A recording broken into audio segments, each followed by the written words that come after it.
Salam rayu dan selamat raya bagi saudara pecinta budaya Nusantara.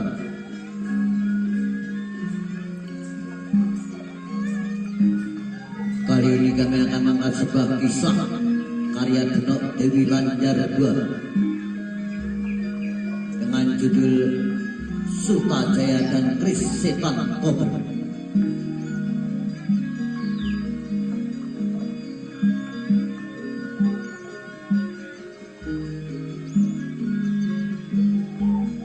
Kisah mengenai Kris Setan Kober dalam sejarah Demak berkaitan erat dengan tokoh Arya Prangsang di Cirebon.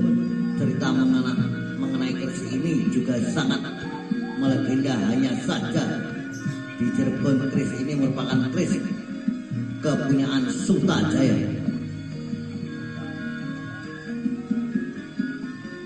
Lantas bagaimana kisahnya? Demikian dikisahkan seorang muda asal Pekandangan atau Indramayu bernama Sutajaya merantau ke Cirebon. Di Cirebon ia melamar menjadi prajurit Kesultanan. Kebetulan waktu itu Cirebon sedang membutuhkan prajurit jaga yang tugasnya secara khusus hanya menjaga gedung Siro Rodenok atau gedung penyimpanan senjata kerajaan.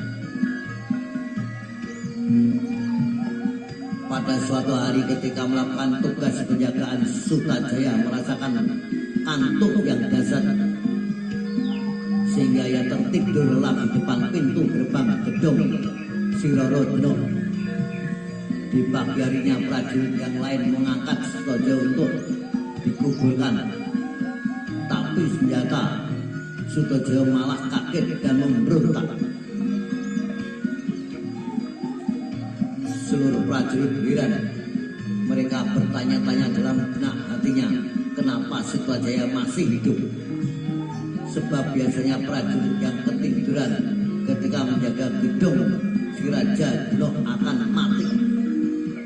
Karena dalam gedung tersebut terdapat Kris Nagarunting yang dipercaya menghisap darah siapapun yang tertidur dalam penjagaan.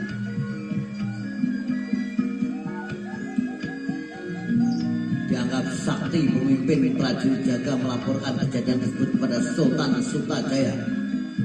Kemudian dipanggil dan dihadapkan pada Sultan. Setelah diperiksa dan dimintai keterangan, ternyata didapat kesimpulan bahwa sebab-sebab Sutajaya masih hidup meskipun tertidur ketika menjaga gedung Sirara Denok adalah karena dalam pinggangnya terselip Kris Kyai Setan Kober. Kris warisan bapaknya Ki Jebuk Arum, seorang Majapahit yang dulu bertugas di Bandar Cimanuk atau Indramayu. Kris Setan Kober mampu menjadi penangkal keganasan Kris Nagarunting yang haus darah manusia.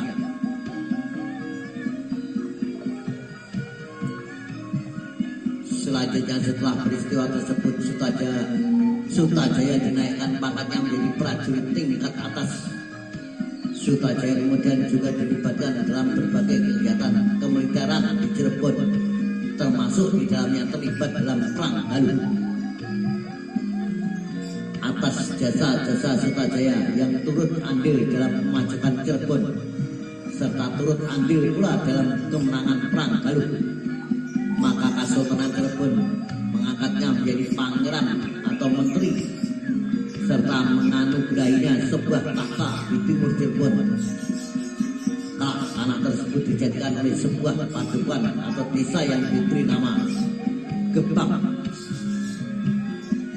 Ketika menjadi penguasa Gebang, Sutajaya dikenal dengan nama Arya Gebang.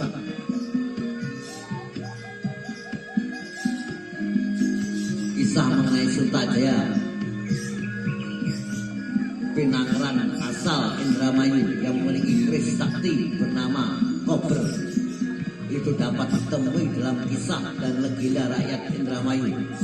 Biasanya legenda dan kisah Sutajaya ini juga dimainkan dalam kesenian sandiwara di Indramayu. Belum diketahui kapan dan tahun berapa serta hidup pada masa Sultan Cirebon siapa tokoh Sutajaya yang dimaksudkan dalam kisah rakyat di atas. Mengingat tokoh yang bernama Sutajaya di Cirebon ini banyak sekali, tidak hanya satu.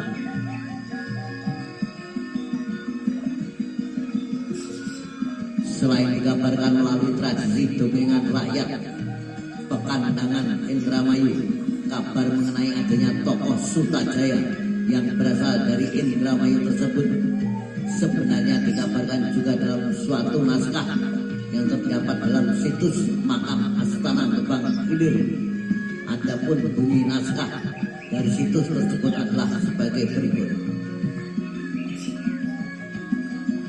Ketika itu Adipati Anom Sutejo keling dari Indramayu mencari keris kober yang hilang. Dia bertemu dengan seorang gadis putri, Siti Matang Aji, yang di kemudian hari menjadi istrinya. Ayah putri yaitu Siti Matang Aji memberikan sebuah keris yang ternyata adalah keris kober. Yang hilang itu juga memberikan emas untuk bekal hidup. Berdua sejak itulah Adipati Anom Sutajaya keling berganti nama menjadi Adipati Anom Sutajaya. Lokasi makamnya terletak di Desa Gebang Kulon, Kecamatan Gebang, Kabupaten Cirebon. Luas tanah 5.000 meter persegi milik tanah keraton. Sementara itu dalam naskah Cirebon yang lainnya disebutkan bahwa Gebang itu didirikan oleh Suta Agung yang bergelar Pangeran Gebang, tapi bukan anak Ki Jebuk Angrum, melainkan anak dari Pangeran Karbon bin Pangeran Pasarya. Dari istri selirnya Suta Agung dikisahkan semenjak kecil diasuh oleh Ki Gede Wana Haji. Setelah dewasa kemudian diserai tanah Gebang. Mengenai Suta Agung ini dapat ditemui dalam naskah Merta Singa. Itulah saudara tentang kisah Sutajaya dan keris setan kober. Salam Melayu, salam budaya, sampai jumpa.